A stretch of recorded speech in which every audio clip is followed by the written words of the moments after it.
सभी को मेरा आत्मवंदन। आज हम लोग आध्यात्मिक जीवन में आदर्श भगवान शिव के बारे में जानेंगे। आध्यात्मिक जीवन में आदर्श का चयन एक महत्वपूर्ण तत्व है दोस्तों। अपनी रुचि, स्वभाव एवं प्रकृति के अनुरूप इसका निर्धारण किया जाता है। सनातन धर्म में जीवन में पूर्णता को प्राप्त आध्यात्मिक आदर्शों की लंबी श्रृंखला है, जिनमें से ये चयन किया जा सकता है कि भगवान शिव स्वयं में अप्रतिम, अद्वितीय आध्यात्मिक पूर्णता के मूर्तिमान प्रतीक हैं। आध्यात्मिक पथ पर अग्रसर हो रहे मुमुक्षु साधक एवं सद्गृहस्थ के लिए वे सहज ही प्रेरणा के पुंज हैं। भगवान शिव के को योग का जनक माना जाता है फ्रेंड्स। वे आदि योगी हैं, आदि गुरु हैं, जिनका कोई गुरु नहीं। वे भगवान शिव को अपना गुरु मान सकते हैं। ये शास्त्र संगत मत है दोस्तों। प्राय भगवान शिव का स्वरूप किन्हीं पर्वत शिखर पर एकांत स्थल पर ध्यान मगन दिखाई देता है। इनके शरीर पर सुशोभित तमाम विचित्र श्रृंगार भक्तों व साधकों का ध्यान आकर्षित करते रहते हैं, जो गूढ़ आध्यात्मिक रहस्य लिए हुए हैं। तो ये रहस्य क्या है, हम वो जानते हैं आज। भगवान शिव के माथे पर चंद्रमा विराजमान है। वो किस चीज़ का प्रतीक है? शीतलता का। हमें भी जीवन की विषमताओं, अनुकूलताओं, उतार चढ़ाव, शुभ अशुभ के बीच शांत व शीतल रहना चाहिए तथा प्रमुदित रहने का अभ्यास करना चाहिए। शिव गंगा जी को अपनी जटाओं में धारण किए हुए हैं और राजा भगीरथ के तप पर जब गंगा जी धरती पर अवतरित हुई तो उनके तीव्र वेग को भगवान शिव ने जटाओं में धारण किया।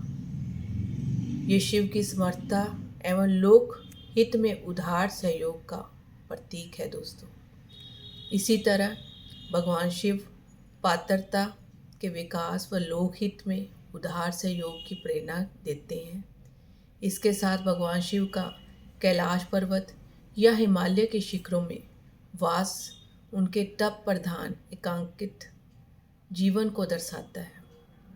भगवान शिव की आराधक को भी संसारिक जीवन के जटिल प्रवाह के बीच ऐसे आत्मिक प्रगति के लिए आवश्यक संयोगों की व्यवस्था करनी चाहिए दोस्तों।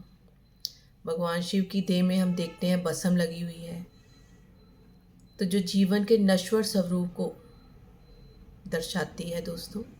एक दिन इस काया का अंत भस्म की ढेरी के रूप में होना ही है। अतः इसका ध्यान रखते हुए आत्म तत्वों का सदा चिंतन मनन करते रहें। अपने कर्तव्यों का निर्वहन करते हुए सदैव अनासक्त व निर्लिप्त भाव से संसार में विचरण करें फ्रेंड्स। और भगवान शिव शमशान घाट पर वास करते हैं, ये भी हम जानते हैं।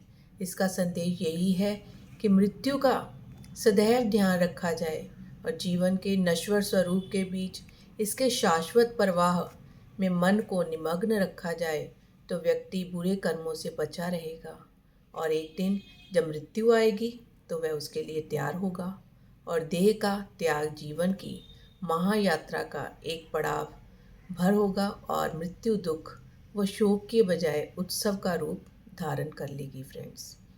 भोलेनाथ नीलकंठ भी कहलाते हैं, जो कंठ में समुद्र मंथन से निकले कालकुट विष को धारण करने के कारण है। ये लोकहित में महान तप, त्याग एवं आत्म बलिदान के दुस्साहस का प्रतीक है। साथ ही इसमें वाणी का असाधारण संयम का संदेश भी दिया गया है फ्रेंड्स। हम दूसरों के विषम व प्रतिकूल व्यवहार के बावजूद उदारता, सहिष्णुता का परिचय दे व वाणी में मधुरता, शालीनता, धैर्यता को धारण करें। ये भगवान नीलकंठ की सच्ची आराधना होगी। संसार की कटुता व क्लेश के बीच भी शिव भक्त संसार के कल्याण करने की आत्मिक वृत्ति का त्याग नहीं करता। वह स्वयं विष का पान करते हैं और दूसरों को सदा अमृत तत्व बांटते रहते हैं फ्रेंड्स। भगवान शिव तृतीय नेत्रधारी दिखाए जाते हैं, जिसमें काम को भस्म करने की क्षमता है। तृतीय नेत्र दूरदर्शिता, विवेक बुद्धि का प्रतीक है, जो उचित अनुचित का भेद कराता है। वर्तमान के तात्कालिक लाभ के बजाय दूरगामी परिणामों को देखते हुए कष्ट अभाव सहते हुए भी समझदारी भरे निर्णय लेता है। तृतीय नेत्र जागृत आज्ञा चक्र का भी नाम है। ये स्वयं पर स्वामित्व का भी प्रतीक है।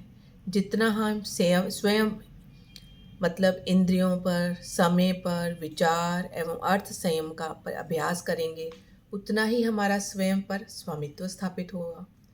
हम आत्मिक संपदा के अधिकारी बनेंगे, जिसकी पूर्णता शिव स्वरूप महायोगी की अवस्था होती है, जो हमारे आध्यात्मिक आदर्श हैं फ्रेंड्स।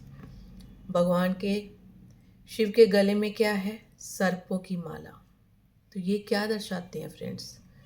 सर्प अहंकार व क्रोध का प्रतीक है, जो तनिक से प्रहार पर भी फुकार उठाता है। ऐसा भयंकर जीव भी भगवान शिव के गले का श्रृंगार बनता है और शांत भाव से उनसे लिपटा रहता है, उनकी रक्षा करता है। भगवान शिव के गले में सर्प होने का आध्यात्मिक संदेश क्या है? कि क्रोधी व अहंकारी व्यक्ति को भी अपने संयम व प्रेम के बल पर साधने का प्रयास करें, किन्हीं महान प्रयोजन के निमित्त उसका नियोजन करें फ्रेंड्स। और भगवान शिव जो हैं बागंबर के आसन पर बैठे हुए दिखाई देते हैं। तो बाघ क्रूर और हिंसक पशुता का प्रतीक है, जिसे आसन बनाकर भगवान शिव ध्यान साधना में निमग्न दिखाए जाते हैं। ऐसे ही जीवन में अंतर्निहित प्रबल पशुता का हावी नहीं होने देना है, उस पर आसन जमाकर साधना में जीवन जीना है। भगवान शिव की इस भंगिमा की प्रेरणा है। हम देखते हैं भगवान शिव के हाथ में क्या है? त्रिशूल, डमरू। तो ये किस चीज़ का प्रतीक है? डमरू जो है संगीत व नृत्य के उल्लास का प्रतीक है। तो उसी तरह हम भी अपने सत्कर्मों व सच्चिंतन के साथ जीवन को संगीतमय बनाते चलें और इस पर मुदित अवस्था में अपना उल्लास संतापग्रस्त जगत में बांटते रहें। त्रिशूल भगवान शिव की सहारक शक्ति का प्रतीक है, जिसे त्रिपुरासुर दैत्य का वध किया। जीवन में कामेशना, लोभेशना और लोकेशना ये प्रत्यक्ष त्रिपुरासुर हैं, जो व्यक्ति के जीवन पर अधिकार जमाकर उसे नरक तुल्य बना देती हैं। हम भी भगवान शिव के भक्त होने के नाते अपने त्रिशूल को धार देते हुए रहें व वासना, तृष्णा और अहंता रूपी पाप के इन तीनों कीलों को ध्वस्त करते रहें। आध्यात्मिक जीवन के आदर्श को धारण करें फ्रेंड्स। भगवान शिव के वाहन नंदी सौम्यता और कर्मठता के प्रतीक हैं। गौ माता से उत्पन्न नंदी सात्विकता व सौम्यता के प्रतीक हैं, लेकिन आवश्यकता पड़ने पर वो शौर्य और पराक्रम के भी प्रतीक हैं। भगवान शिव को अपना आराध्य मानने वाले नंदीश्वर इन विशेषताओं को अपने जीवन में धारण करें और सर्वथा प्रशंसनीय माना जाएगा। भगवान शिव सदगृहस्थ हैं, ये हम सभी जानते हैं। उनका पूरा परिवार है, जिसमें माता पार्वती के साथ पुत्र कार्तिकेय व गणेश हैं, तो साथ में नंदी व अन्य गण भी हैं। इस रूप में वे एक सदगृहस्थ एवं योगी का आदर्श प्रस्तुत करते हैं, जो संसार में रहते हुए भी आध्यात्मिक जीवन के मूर्तिमान आदर्श हैं दोस्तों। एक सन्यासी की तरह एक गृहस्थ के लिए भगवान शिव आध्यात्मिक आदर्श हैं। यही उनकी विरल विशेषता है, जिसके कारण वे देवों के देव महादेव कहलाते हैं। भगवान शिव का प्रचलित रूप शिवलिंग है, जो उनके देह भाव से परे आत्मिक स्वरूप को प्रदर्शित करता है। ये इस तथ्य का भी प्रखर बोध कराता है कि संसार का स्वरूप साकार होते हुए भी इसका आधार क्या है? आत्मा। इस रूप में आध्यात्मिक दृष्टि से संसार के भौतिक सौंदर्य का अधिक महत्व नहीं। साधक को संसारिक सौंदर्य के मूल में निहित चैतन्य ईश्वरीय प्रवाह की उपासना करनी चाहिए, उसी को साधना चाहिए। यही शिवलिंग में निहित संदेश है दोस्तों। संसारिक रूप सौंदर्य में खोकर आत्मविस्मृति एवं शिव तत्व से विमुख होना मानवीय जीवन की एक बड़ी विडंबना कही जाएगी फ्रेंड्स। शिवलिंग के रूप में भगवान शिव की उपासना इसी शाश्वत सत्य का परिचायक है। इस तरह से भगवान शिव एक अलौकिक आध्यात्मिक आदर्श हैं फ्रेंड्स। तो फ्रेंड्स, ये मैंने जो आपसे शेयर किया है ये अखंड ज्योति से है,